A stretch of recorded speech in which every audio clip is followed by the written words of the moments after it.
Fala, galera que já é inscrita no Pautas e Táticas ou que vai se inscrever assim que o vídeo acabar. Mais um dia de mata-mata da Copa do Mundo de Clubes, com 2 jogos com placares dilatados. Um com um vencedor esperado, tamanha diferença entre as duas equipes, e o outro, onde um se recusou a reconhecer que a diferença existe e tentou olhar no olho, quando deveria reconhecer que tinha pela frente alguém superior ao seu próprio nível. Eu sei que a frase é forte, eu sei que alguns discordam, mas eu vou tentar fundamentar aqui a minha opinião, beleza? Já vai deixando o like, a inscrição, o hype se possível, compartilhem o conteúdo e deixem o feedback de vocês nos comentários, assim como suas impressões sobre esses jogos. PSG 4-0 no Inter Miami, não há muito o que se dizer sobre essa partida não. Foi um jogo treino do PSG, com a possibilidade de termos algum lampejo ali de genialidade do Messi. Até tivemos no segundo tempo, quando ele arranca ali um passe pelo alto, né, dá uma chapa ali no alto na bola pro Suárez, deixando-o em condição ali de finalizar, mas que ele acaba não aproveitando. Mas isso já foi no segundo tempo. A coisa já tinha sido resolvida na etapa inicial. Com 5 minutos o João Neves já tinha feito 1-0, ele ainda marcou outro no jogo, um gol contra e um do Hakimi, completaram o placar. No segundo tempo o time francês tirou o pé, começou a conservar jogadores, pôs o Dembélé para ter minutos, ele que estava voltando de lesão. O Miami até teve mais a bola no segundo tempo, mas tropeçava nas próprias fragilidades técnicas. O jogo terminou com 19 finalizações para o PSG, 9 no alvo contra 8 do Miami, total 3 no alvo. 67% de posse de bola para o time francês. E se vocês me permitem dizer, não é por nada não, mas cada vez que eu vejo a superioridade do PSG sendo expressa no placar, como mais uma vez foi, eu valorizo ainda mais o que conseguiu fazer o Botafogo. Puta que pariu, que sacanagem ter sido eliminado para time brasileiro depois de fazer o que fez contra o campeão da Europa. Mas acontece, no que não é uma... Eu não tô subestimando o Palmeiras, nem superestimando o Botafogo contra o Palmeiras, tá? Mas, cara, aqui falando como torcedor, tá? Quando você ganha do melhor time do mundo, a sensação que dá é você pode enfrentar qualquer outro time. E ver a forma como o Botafogo se postou contra o Palmeiras, eu falei isso ontem, tá? Pra mim não foi uma questão de, jogou muito atrás, mas só jogou atrás, sabe? Não tinha um escape, não tinha uma estratégia de contra-ataque. Dava pra mudar ali os padrões de jogo durante a partida, às vezes até sem mexer as peças ou trocando uma por outra, mas não foi a opção do Renato Paiva, que acabou inclusive sendo demitido nessa madrugada. Agora vamos ver quem o Botafogo vai trazer, mas vamos voltar aqui para a Copa do Mundo de Clubes, que o Botafogo já está fora. O Paris Saint-Germain segue em frente e o adversário dos franceses nas quartas de final será o Bayern de Munique, que venceu o Flamengo por 4-2, um jogo que eu classifico como um choque de realidade, tá? Não só para o Flamengo, mas para o futebol brasileiro em si. Para o Flamengo, que óbvio, se encheu de confiança depois de fazer o que fez com o Chelsea e comprou o discurso de que tem que jogar como o Flamengo para acreditar na vitória e não respeitar o adversário de forma exagerada. Lembram que eu trouxe aqui uns vídeos atrás uma fala do Filipe Luís sobre Barcelona e Santos de 2011? Na época ele disse que se o Santos tentasse trocar com o Barça, tomaria de 5. Ainda assim ele mandou para campo um time muito ofensivo. A escolha pelo Wesley na lateral direita e não o Danilo, que foi o primeiro jogador que o Company citou quando falou sobre o Flamengo, né? Até por ser um ex-companheiro de Manchester City. Mas o Danilo hoje é zagueiro. Cara, o Danilo sempre foi lateral direito. O Danilo poderia jogar ali para reforçar a marcação. Beleza? A opção por um time com a Arrascaeta entre os titulares, em detrimento do Bruno Henrique, por exemplo, que seria uma ótima alternativa para contra-ataques, tentando explorar a linha alta bávara, que se postou quase que o jogo todo dentro do campo de ataque do Flamengo. Tudo isso desenhou a postura do Flamengo, que foi encarar esse jogo contra um time do mesmo nível dele ou do Chelsea. E não é, cara. O choque de realidade para o futebol brasileiro é exatamente esse. Quando se enfrenta um adversário de nível tão alto, com vários jogadores de seleções, que estão entre os melhores do mundo de suas posições, não dá para achar que é simplesmente um jogo de 11 contra 11 em pé de igualdade. Às vezes o tal do respeito pelo jogo também é isso. Não é ir pro tudo ou nada, não. Não é ir pra trocação. É um jogo de erro zero. E nesse tipo de jogo, não dá pra jogar e deixar jogar como o Flamengo se propôs a fazer. E quando começou a entender o jogo já era tarde, porque com 5 o Pulgar já tinha metido um gol contra ali no escanteio. Aos 10 o Kane ampliou também num erro ali de saída de bola, a pressão do Bayern, claro, o erro forçado pela pressão exercida pelo Bayern. O Kane teve espaço para finalizar, a bola desviou, entrou no cantinho, bateu na trave, entrou, enfim. 2-0 para o Bayern em 10 minutos. E aí o Flamengo não teria outra escolha senão se lançar ao ataque. E foi quando conseguiu diminuir com o Gerson num golaço, tá? Foi uma pancada ali indefensável. Meio que esse gol do Flamengo foi a senha pro Bayern também não achar que era tão superior assim, que ganharia o jogo de qualquer jeito. Porque eu sei que o 2-0 relaxa o time, né? Faz pensar que, pô, a gente não precisa se expor tanto, jogar com a linha tão lá no alto assim. E os caras estão incomodando a gente. Chegaram ao gol agora, nossa vantagem do placar já não é mais de 2 gols, temos que acelerar de novo. E até o gol do Flamengo foi nítido como a necessidade de atacar incomodou essa defesa bávara, que se viu errando também algumas saídas de bola, perdendo bolas fáceis no meio campo.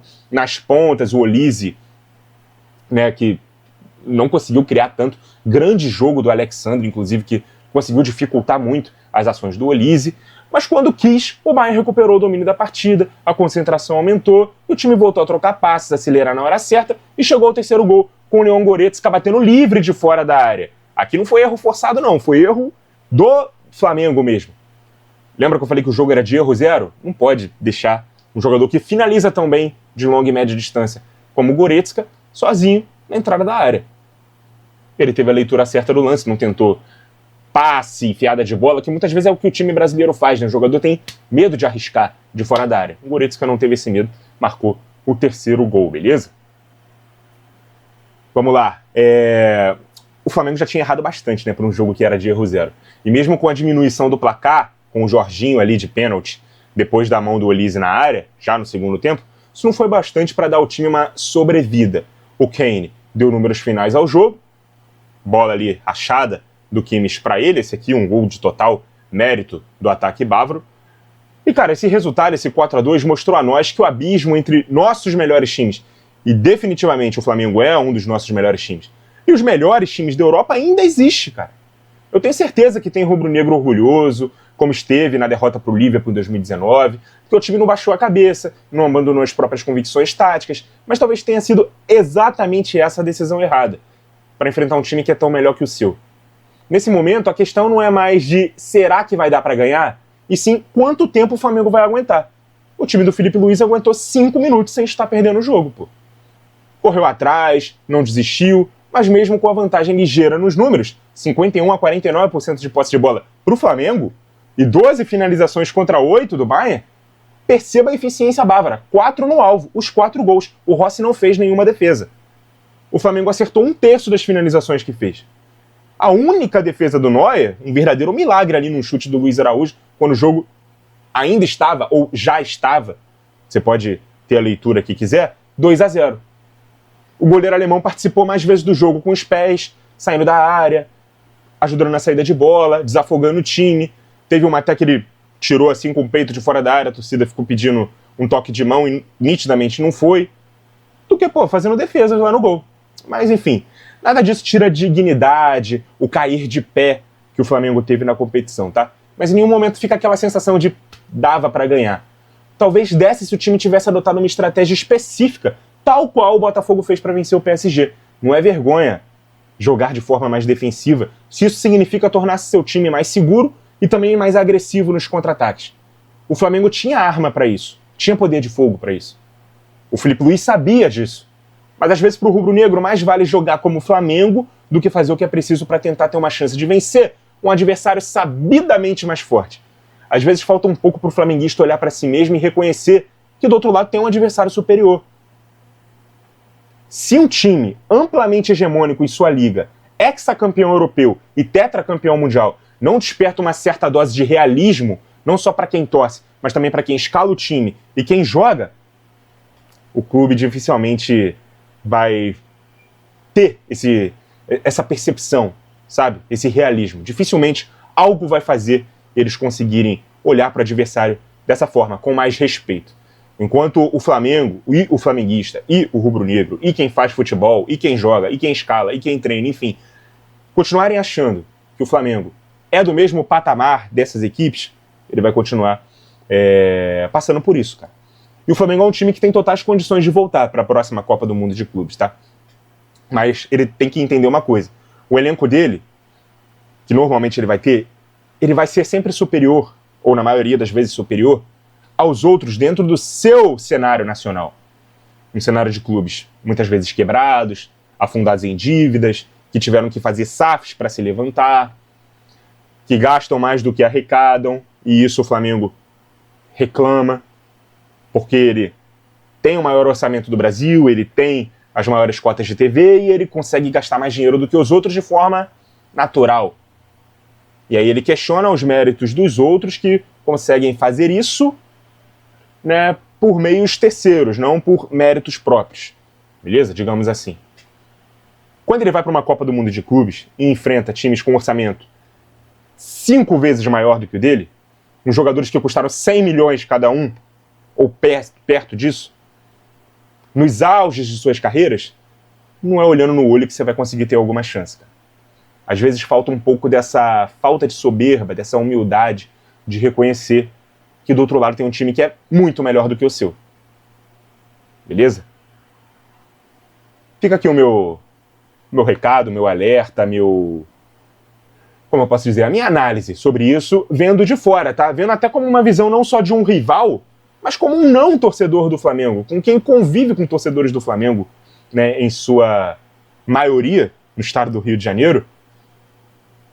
E houve sempre esse tipo de comentário. Não, tem que jogar como o Flamengo não treina para se defender, não joga só para marcar, vai ter que olhar no olho, e o resultado é esse. Vocês podem estar orgulhosos da forma que foi, e tem que estar, pô. Jogou do jeito que tem que jogar, da forma que o Flamengo acha que sempre tem que jogar. Mas aí um resultado elástico como esse chega, não dá para lamentar, beleza? Porque é o ônus de você ter a postura que teve, beleza? Contra o time contra quem se jogou. Então acaba a Copa do Mundo de Clubes para a segunda equipe brasileira da competição. Hoje teremos aí o jogo do Fluminense contra a Internazionale. E o Palmeiras ainda está vivo ali nas quartas de final. Vamos acompanhar aí o que mais vem pela frente nesse Mundial, que está muito maneiro, mas vai se desenhando aquilo que a gente já projetava, né? Umas quartas de final praticamente só com times europeus. E aí a primeira fase, que talvez tenha iludido muita gente, com resultados, com desempenhos, com uma falta de superioridade esmagadora dos times europeus contra sul-americanos e até times de outras ligas aqui e ali, meio que vai caindo por terra agora que a coisa vai afunilando. A gente vai ter os melhores, os mais fortes, os que levaram mais a sério, dominando o fim da competição, beleza? Muito obrigado a você que acompanhou o vídeo até aqui. Continue ligado no Pautas e Táticas. E até a próxima!